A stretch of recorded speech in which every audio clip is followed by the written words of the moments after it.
Okay, time to do another video, and today I'm going to answer a question someone's asked just recently, and it's really, as you saw by the title, it's something that happened to me a few years ago, many years ago now, when I wasn't being creative and I didn't know what to do. I mean, the connection between me and the soul, if you like, severed, and I didn't really know how to reestablish that connection. And while lying there on the couch, pondering what should I do, the voice communicated to me. The inner voice, the soul or intuition, if you like, communicated to me and said, clear your head, focus on your angel, meaning my intuition, and get involved. Yeah? So I'll give you, in other words, what I'm going to be talking about is the process of connecting to the unconscious, how it happens. Someone asked me about this, so I decided to do a video. This is the comment that someone left. I've been following you for years and I really appreciate those offerings you gift us. Beautiful reminders that go to the deep place beyond the noise of the mad world we live in. Exactly. Looking forward to more journeys with your sharings. Now, we are also curious of your own process, how you yourself tune in and transform heart rupture, we sufis call it, as you surrender further to the divine feminine strong magnetism. Yeah? And this is what I said. Art and solitude are the key. I'm a loner and creative, so tuning in is not that difficult. Remember, divine feminine is an intuitive mind. Remember me talking about the intuitive mind? Which is a creative mind. So it speaks in its own pictorial language, best communicated in drawing, paintings, then poetry. If you want to tune in, then this might be of help. Ask a question of the soul, your inner feminine, and stay with the question while carrying a notepad and pencil to catch the answer from your intuition, wherever you are. And when the revelation comes, don't second guess, but write it down. Exactly. Remember me telling you I used to carry a notepad and a pencil and a pen? Things used to just get revealed to me. Well, that's how it is. That's exactly how it is. That's what happens, yeah? You ask a question, you stay with it, an answer comes. But you've got to be ready to catch the answer. It doesn't matter whether you believe is the right answer or not. It's an answer. So you might not be able to understand the answer yet, but one day you will.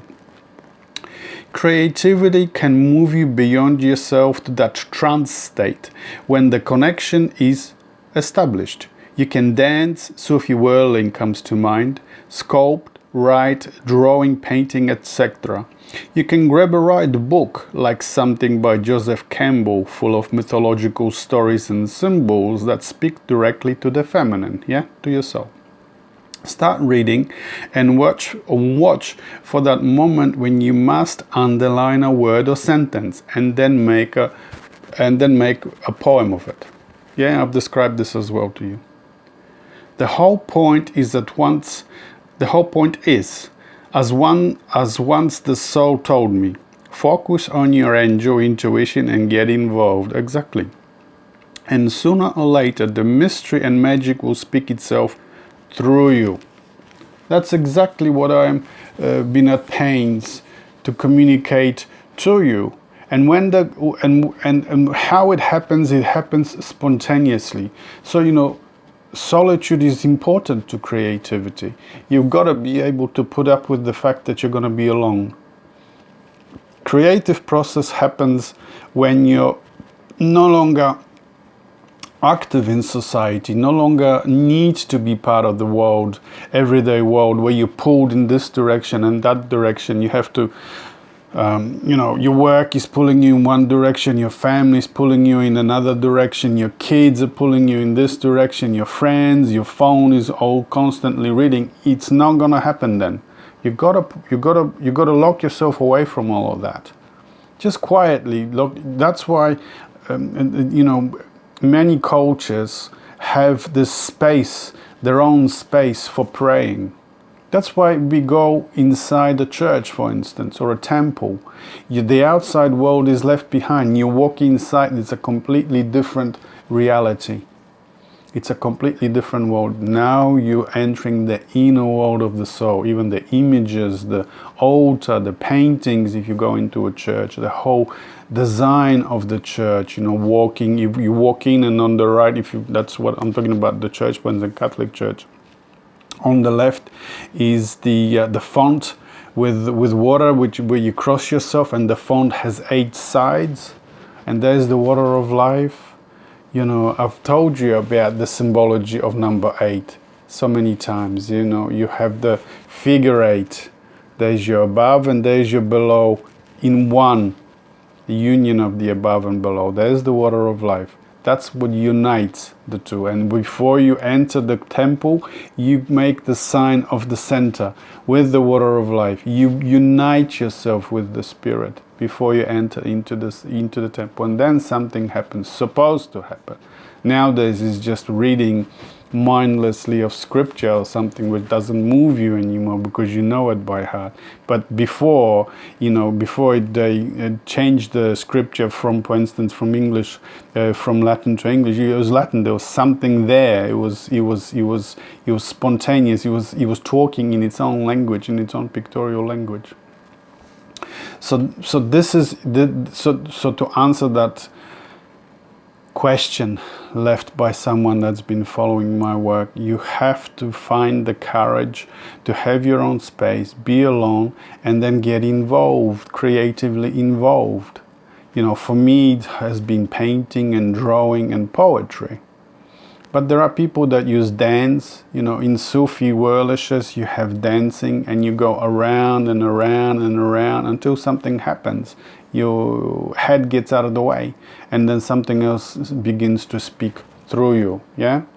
So that's what's really, really important. I will read to you something from my book, Where We Dream the Single Dream. Yeah? Perhaps some of you have already read it. If not, then it's on Amazon. It's in paperback and in digital format. So this is Brian Swim talking about a scientist, a biologist, that she had a relationship, creative relationship with her work, with her research. She was talking to the chromosomes of corn, and then the chromosomes of corn, she was actually had a relationship with it. She was talking like I am talking to you, but she, in her own solitude, she made that connection to this deeper dimension of life. And the chromosomes of corn were intuitively talking back to her, and that's how it was the corn that revealed to her its secrets, for which she got the Nobel Prize. Yeah. So this is her name is Barbara McClintock, Nobel Prize in Biology. This is Brian Swim tells us. Her way of doing science was a combination of analysis and intuition. So this is Brian Swim talking. She would be reflecting upon the chromosomes of corn. That was her study. She would actually communicate with them. This is intuition. And the chromosomes would speak directly to her. She called them her friends. This is important. Now, most people would see this as ridiculous in science, but she won the Nobel Prize, so we have to pay attention. Exactly, she was doing something that nobody does. Do you talk to your projects? I do. So we have to pay attention. I think that the way research will be done in the future, I think I think that's the way the research will be done in the future. Not exclusively, but always together with traditional analytical methods. That is to say, not exclusively intuitive, but together with the analytical, with your left brain, with your rational mind. When she first presented her results to a scientific audience, there was stunned silence when she was done. It was just beyond what they could handle. It was just stunned silence, no response. Exactly, because she was years and decades ahead. 40 years later, they gave her the Nobel Prize for that work. It took the whole scientific world of biology 40 years to catch up to where she was. Exactly. That's what I'm talking about. If you establish this creative relationship with the soul, with the intuitive mind, we call that unconscious or spirit world, or the Akashic records, whatever you want to call it. All the answers are, it seemed like, from my own experience, the answers are already there. The soul can see around the corners, it can see into the future, it can see into the past, it can see for the, it can give you the answer for whatever that you want. Nikola Tesla worked in exactly the same way. Things came to him. And he worked in solitude. You know, he was a solitary man. All his research done in his labs, he might have had a few people to help him, but he did it all by himself. Yeah. So, to keep going with that, someone's question to me, how do you find the process? How does this work for you? For me, that is to say, most of the time I am alone. That is to say, I have my dogs. Now I have a cat as well that I look after, birds outside. And I live, you could say, in my head. So it means that whenever the connection to the spirit, to the unconscious, is not that difficult for me. Even when I'm driving, because I've been doing this for so many decades, even when I'm driving and I have a question that I want an answer to, I might be in the biggest traffic, I might have the radio on, and it doesn't sever the connection completely. I am always with one foot in this reality and the other foot firmly planted in the other, in the invisible reality of the soul. So even when I'm driving and I'm stuck in traffic and I want an answer to something, it might come at that moment. I no longer carry a notepad and pencil because I remember these answers now, and I don't doubt them. I started carrying the notepad and pencil in '98 or earlier, '97, because things used to come to me while I was working. I was a lot more involved in society back then, of course. Now, so I needed a notepad and pencil so I wouldn't forget, because sometimes you get an answer, intuitive answer, and the world keeps being busy around you, you're being involved, and you might forget. So I used to just carry a pencil and and a notepad, and the answers, I would leave the answers in there, I would write the answers in there. Sometimes things would come I didn't ask for, they would just come. I had them plastered all over. I remember living in Sydney in '99. I was working there. I rented a room, and I had the walls of my room plastered with things that came to me, you know, and people would come and say, "What's all this?" I said, "These is just intuitive things." And then I started writing poetry shortly after that, a few months after that. And first poetry wasn't like what I write now, 2-liners or 3-liners. The first ones were page, 2, 3 pages long, just kept going, one association after another, one association after another. When you're creative, when you write poetry, for instance, or draw, the intuition makes associations, connections That's the revelation. It makes connections. You have a question, and an intuition will make a connection to an answer that is, for instance, written on someone's number plate, or written on an ad in a bus, a word or two, or something you hear over here. You might actually get an answer from something I just said. I didn't do this consciously to give you the answer, but it's there because you were listening. Your ears are open to looking for that answer. Be just there, perhaps in the word or two, or the sentence that I've said. So it's this ability to tune out, and then something else tunes in.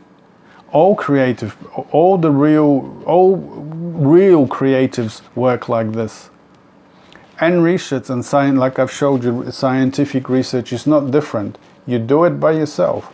If you have too many people around, there will be too much noise and it's not going to come. It might be there, but you won't be able to hear it. Yeah? So that's really, it'll probably be a shorter video today. That's really what I wanted to talk to you about today. Just answering a question that someone left for me just recently.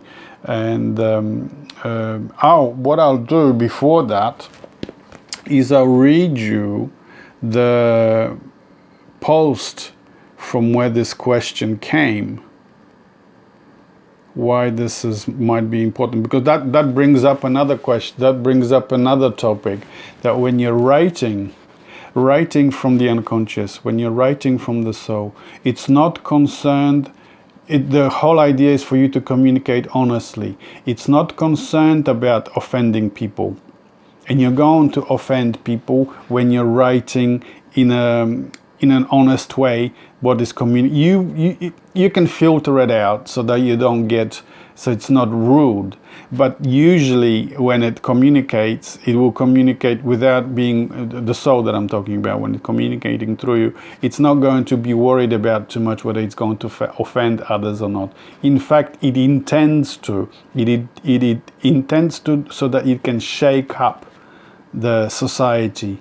He can not challenge, but he can show that to the society, there's something wrong going on here, and the soul says, this is what I think it is. So this is where the question, where the person, made a comment under the post and asked me about my own process. Predictably often, I enrage the hopeless masses, especially the religious nuts. Yes, ask me how I know. Because religion asks you to follow mindlessly, believe in the scripture.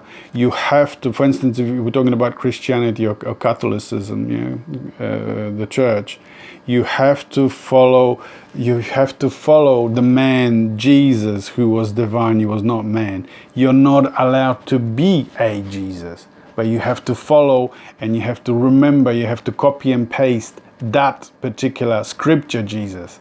That's the whole point of the church. You're not allowed to be a Jesus. But the message of the soul is that you are a Jesus. Everyone is God. Yeah? So that's what enrages people who are when they're not ready. No matter what you're going to say, it's not going to change. But it at least opens up the opportunity that to perhaps think about it. So predictably often, I enrage the hopeless masses, especially the religious nuts, the followers of the programmed rational mind of society and its elite's authority. And yet, it's the people who failed in life and live only an authorized existence who are in desperate need to open their heart, push the limits, and mystically befriending the imaginary inner friend, have their own and unique life.